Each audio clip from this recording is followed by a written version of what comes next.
Hey guys, welcome to JDUB-Woodworks. So if you are a driftwood enthusiast, or perhaps you're brand new to this wonderful hobby of collecting and repurposing old pieces of nature's wood, then this video is really going to be for you.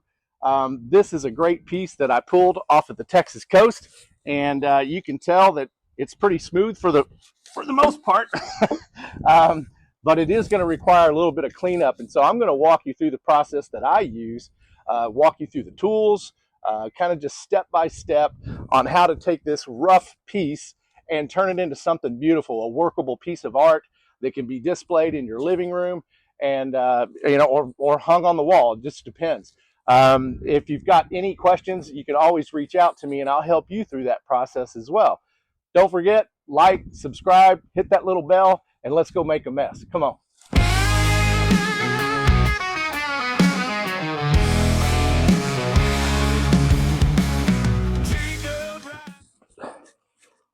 All right, so I'm using the 4.5-inch grinder with the Arbortech Turboplane attachment on the end. Those carbide bits are amazing. This thing's a super dangerous tool. Any grinder is. Make sure you follow all the safety precautions: dust mask, protect your eyeballs, hearing, gloves. You get the idea. All right, let's go.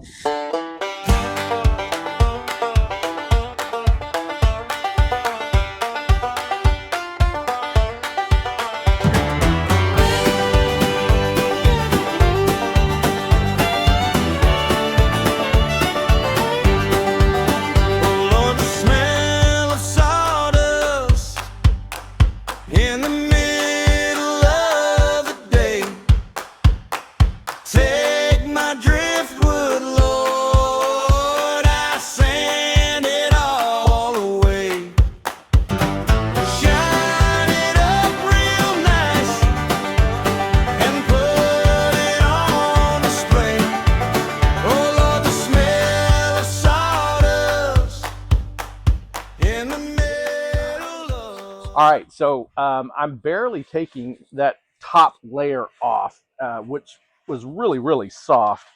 And you can tell that that Turboplane does a super nice job. But I think up in here, I'm going to use a sander versus the grinder. So let's flip this over. I'm going to look at the other side and see if maybe we can do some work there since I've already got the tool out. So let's turn this over. And I can see some cleanup up here as well. So you see this piece right up in here. I'm going to clean that up. And I might be able to use a sander on that too, but since I've already got the tool, let's go ahead and hit it with the grinder. Get this anchored down nice and tight. There we go. All right.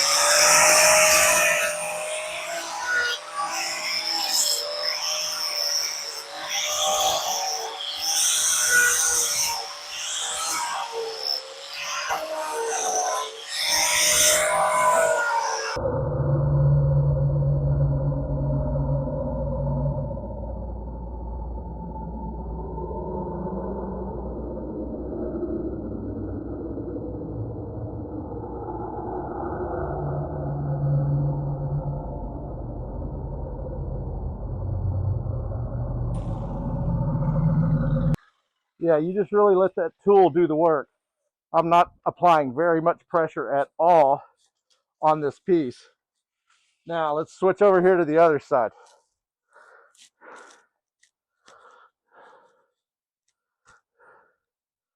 All right, so now what you see is kind of this cavern, right? But honestly, it's pretty solid wood. So I'm not going to use the grinder on that. I'm going to leave it as it is. It's a little soft in here, but I think the grinder is going to be too much. So let's go ahead and switch to a sander. Let me take this mask off so you can hear me a little bit better. Yeah, there we go. So let's take out the sandpaper and use just an orbital sander. I know that a lot of folks are looking at this piece going, oh my God, that's a beautiful gray. However, just below this gray is the tree's beautiful color. I love the gray too, but I use that. I leave it as it is in some cases. Some cases I just go ahead and sand it, take it off of the main part because I want to blend it in here, but I may leave it rough and gray all on this piece. So I like to kind of use a little bit of both textures and both colors when I'm doing a piece, and maybe you do too. So let's go ahead and get the sander, and then we can get the show on the road. All right, now I'm using a 60 grit, and as you can see here, 60, the lower the number, the more rough it is, and the more it's going to take off. I start with a 60 on areas that are super rough like this. Again, I'm not going to touch anything from here up inside this little crevice, and then I'll clean up that outside piece that we just hit with a grinder. So let's go ahead. I'm just going to do a real quick pass right through here and show you what I'm talking about.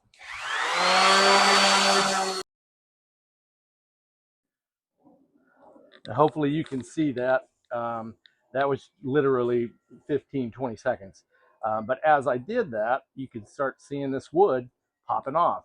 Welcome to the world of driftwood. That's what's going to happen. I can still get this smooth. A 60 is going to hit these crevices really nice, but I may end up backing off just on these on this outer edge, just so it doesn't cause more damage than good. And the wood's fairly hard, but again, you're just going to have to make that judgment as you're working through your piece. All right, let's keep going.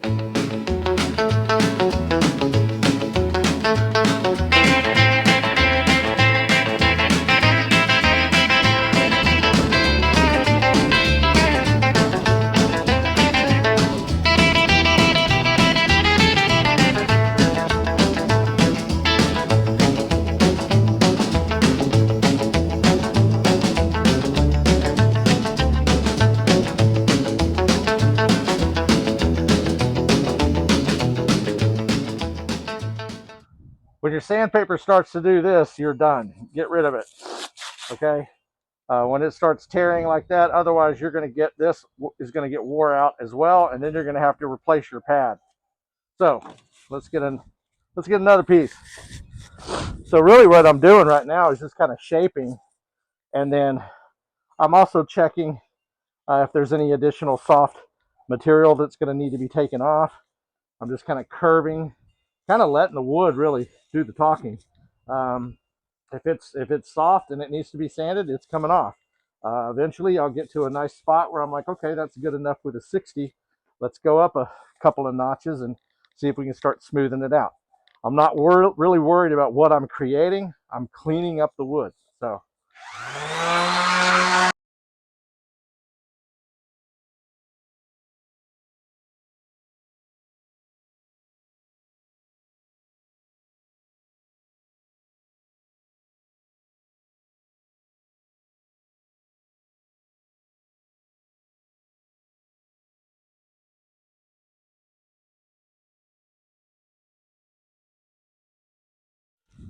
all right, so that is just the 60 grit. I'm ready to move on to a higher grit sandpaper. As I said earlier, I'm not doing anything with this little crevice here yet.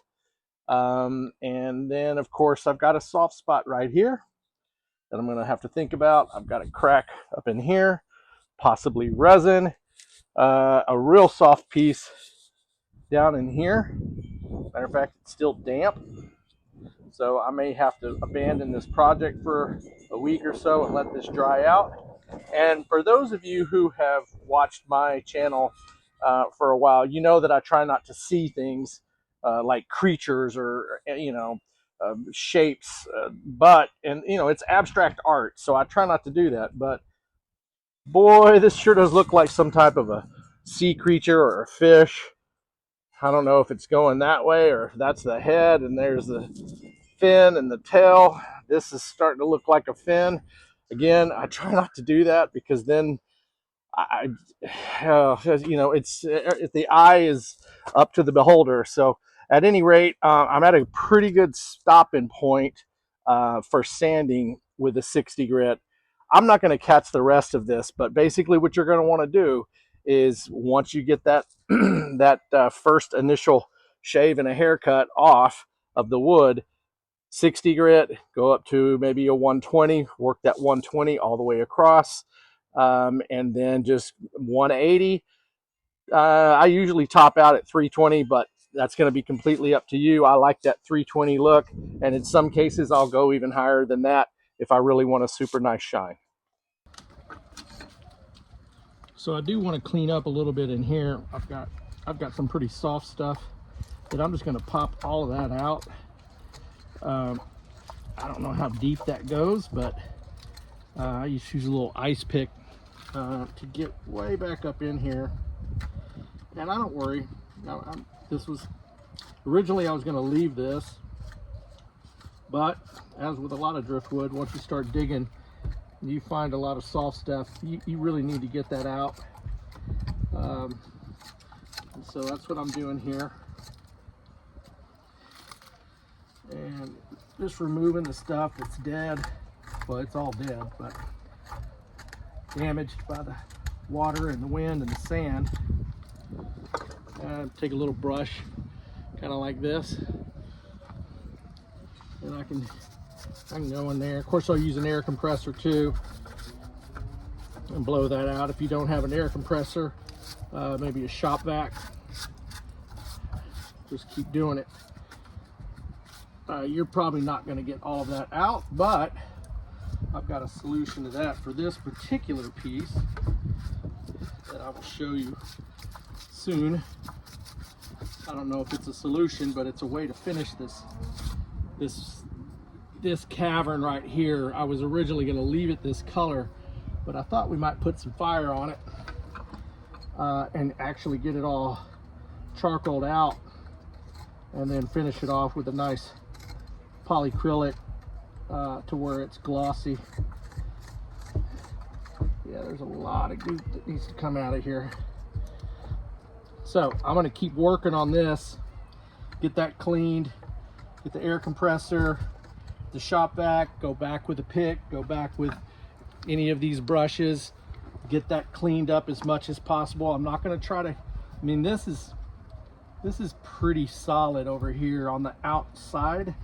And if I go black, if I burn this, you won't be able to see, you won't see those details anyway.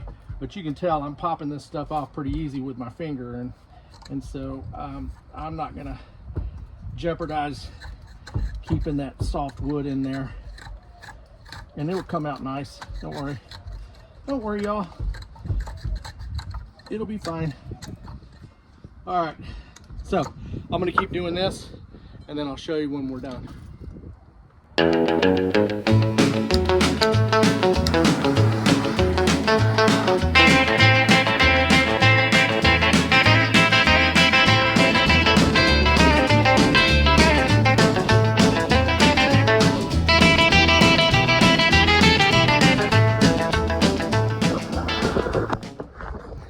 Gotta love fire.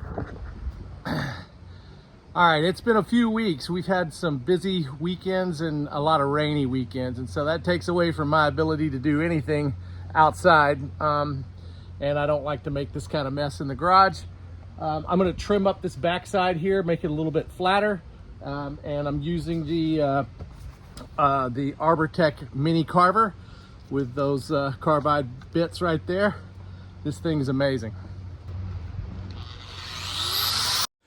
I absolutely love the way that this tool works. It's very easy to handle, does not require a lot of strength or pressure. It's really more finesse, but it can get into a lot of small spots.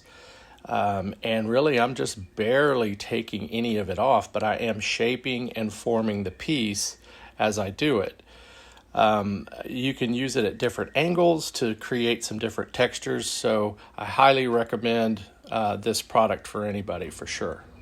All right, now we're going to detail this bottom side. Well, it looks like the top, but it's actually the bottom. With the Arbortech ball gouge, I'm just going to detail this by making kind of a pattern on the bottom side of this piece. And I think we can put some heat on that maybe to make it pop, but we're going to go ahead and give this guy a go.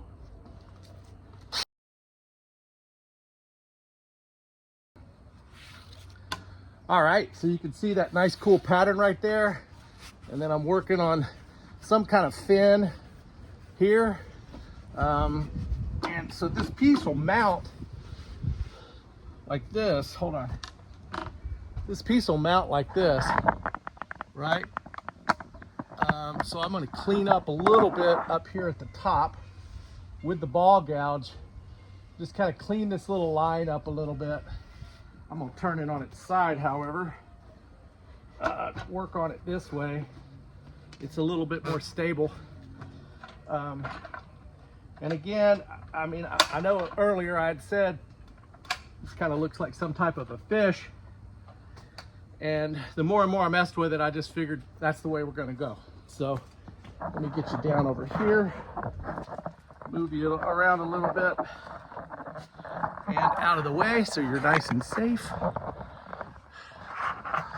And there we go. We'll get it like that. How's that? Let's straighten that out. There we go. So I'm going to clean right up in here with the ball gouge. Just a little bit right in here.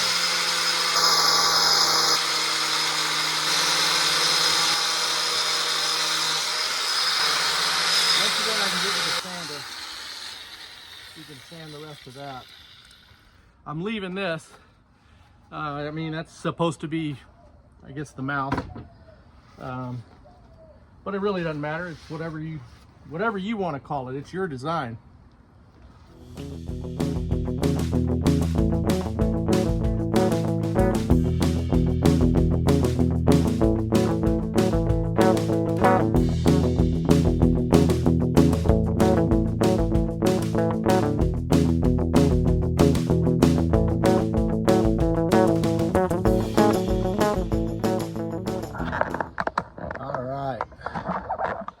What we got so far.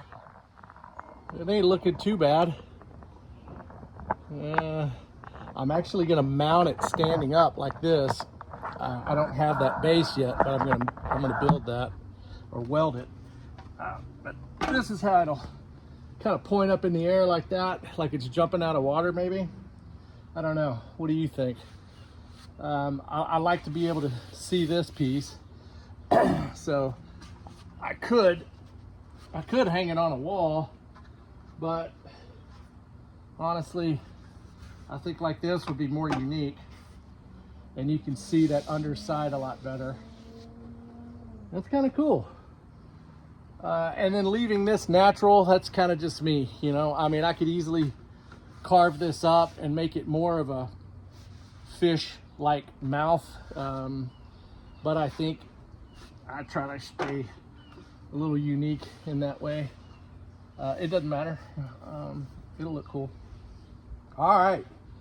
So now I need to hit with a 320 all over, get it all sanded. I'm not going to catch that on video. And then we'll have to figure out how to mount this thing.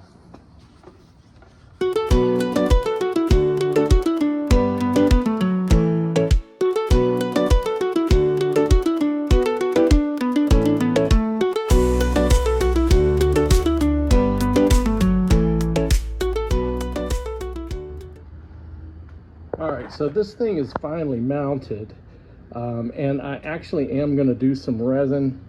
There's a little bit of too much of a crack right in here, and then I've got some spots here, little holes that that's fine, but I do have a pretty good crack on this side, and it runs all the way down. And so unfortunately, because it's about 90 degrees and 100% humidity right now, I cannot do resin. So we're gonna have to wait, and all week it looks like it's a chance of rain.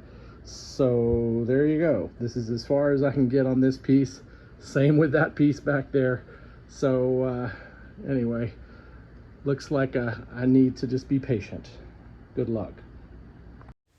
So I use the epoxy resin, and I add a epoxy thickener from Stone Coat countertops. This allows me to apply the resin in a vertical application. I'm using a little popsicle stick as well as my finger just to fill in these tiny little holes and get the coverage that I need. Now what I'm doing here is I used the polycrylic from Minwax, and I actually added black mica powder to the polycrylic to give me this charcoal, glossy charcoal look. And I've never done that before. This was a really cool application, and I intend to bring that into my process in the future. All right, so I have got the resin placed in all the right spots, I think. Even these little tiny little holes that are all scattered throughout. And it's a beautiful day, so I thought I'd just set it outside.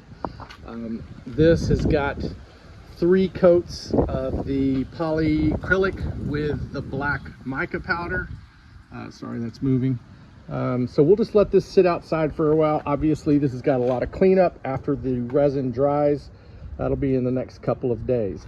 I also will put a polyacrylic all over the top of this, because when you add the epoxy thickener to the epoxy resin, you lose some of that shininess that the epoxy resin normally has, especially after I sand it.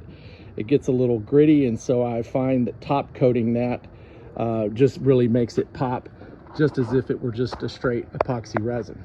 So that's where we're at until the next 24 to 48 hours.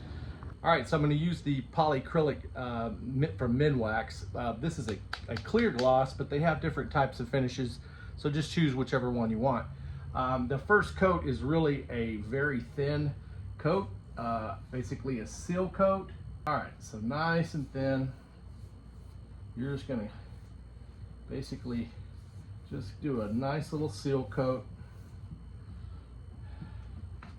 This dries really fast, so by the time I'm finished doing a seal coat all the way around, I can literally go back and do a thicker first coat, an official coat, right?